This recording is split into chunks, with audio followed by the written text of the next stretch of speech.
एक बार सेठ को धंधे में बड़ा नुकसान होने की खबर मिली। सेठ बहुत परेशान था कि तभी उसके दरवाजे पर वही भिखारी आया। गुस्से में अपना आपा खोते हुए सेठ ने उस भिखारी को पत्थर दे मारा। पत्थर लगने के कारण भिखारी का सर फूट गया और उसके सर से खून बहने लगा। फिर भी दर्द से कराहते हुए भिखारी ने इतना ही कहा, भगवान तुम्हारे पापा को माफ करे। भिखारी वहां से चला गया। सेठ सोच में पड़ गए, भिखारी को पत्थर मारा फिर भी उसने सिर्फ प्रार्थना की। सेठ का गुस्सा शांत हुआ।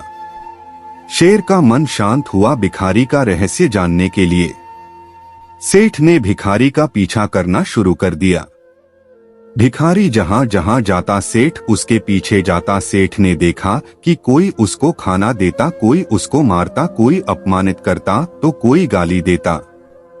लोग भिखारी के साथ चाहे जैसा व्यवहार करते, लेकिन भिखारी सबके लिए एक ही प्रार्थना करता, भगवान तुम्हारे पाप माफ करें। अब रात होने को आई थी। भिखारी अपने घर जाने के लिए लौटा। वो अपने घर पहुंच गया, लेकिन सेठ अब भी उसका पीछा कर ही रहा था।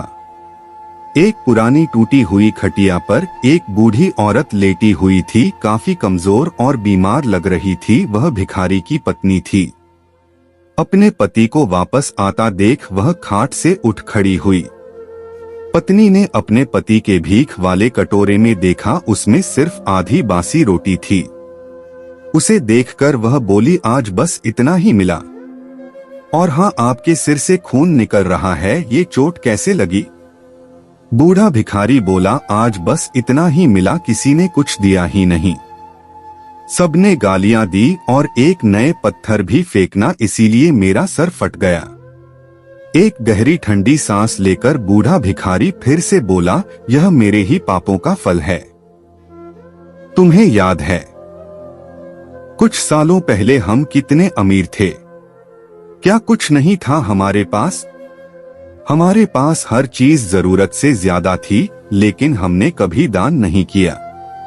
और उससे भी बुरा हमने उस अंधे भिखारी के साथ किया जो हमारे द्वार पर भीख मांगने आया करता था। बूढ़ी पत्नी की आंखों में आंसू आ गए। वह बोली, हाँ, हम उस बेचारे अंधे के साथ बहुत बुरा करते थे, उसका अपमान करते थे, उसे खाने के लिए रोटी की जगह कागज दिया करते, उसका मजाक उड़ाया करते और कभी कभी मारा भी करते। मैंने कभी उसको रास्ता नहीं दिखाए। एक बार मैंने उसके मुंह पर मिट्टी भी फेंकी थी और वह हमेशा दुखी होकर यही कहता कि भगवान तुम्हें तुम्हारे किए की सजा देगा, भगवान तुम्हारे पापों की सजा जरूर देगा। उसका श्राप सच हुआ और हम इस दुख भरी जिंदगी में आ गए। भिखारी बोला, हाँ, उसका श्राप सच हुआ, इसलिए मैं किसी को बद्दुआ नहीं देता। चाहे कोई मेरे साथ कैसा भी बर्ताव करे, मैं हमेशा उसके लिए प्रार्थना करता हूँ। मैं नहीं चाहता कि कोई भी हमारे जैसे जिंदगी का अनुभव करे, किसी को भी हमारे जैसे दुखों का सामना करना पड़े।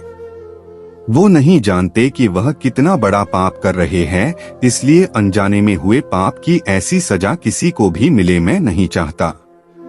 सेठ वहीं पर छुपकर यह सारी बातें सुन रहा था। अब उसे सब कुछ समझ में आ गया था।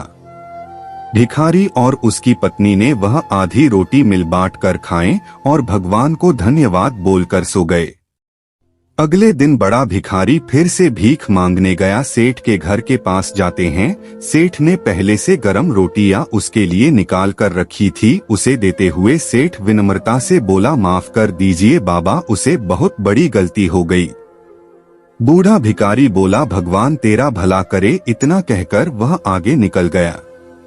इस कहानी से जो सीख लेने लायक है वह बड़ी ही सिंपल है कि आदमी चाहे किसी के बारे में बुरा कहे या भला करे, लेकिन भगवान सिर्फ कर्म के हिसाब से उसको फल देता है। क्या हुआ अगर भगवान नहीं दिखता है?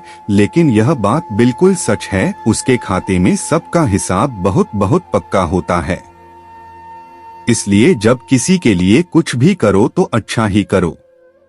दोस्तों, आपको कहानी कैसी लगी कमेंट बॉक्स में कमेंट करके जरूर बताएं, और कहानी आपको अच्छी लगी हो तो कहानी को ज्यादा से ज्यादा लाइक और शेयर करें, तथा आप चैनल पर नए हो तो चैनल को सब्सक्राइब करना ना भूलें, जिससे आने वाली हमारी नई नई वीडियो आप तक पहुंच सके, तथा नोटिफिकेशन बेल आइकन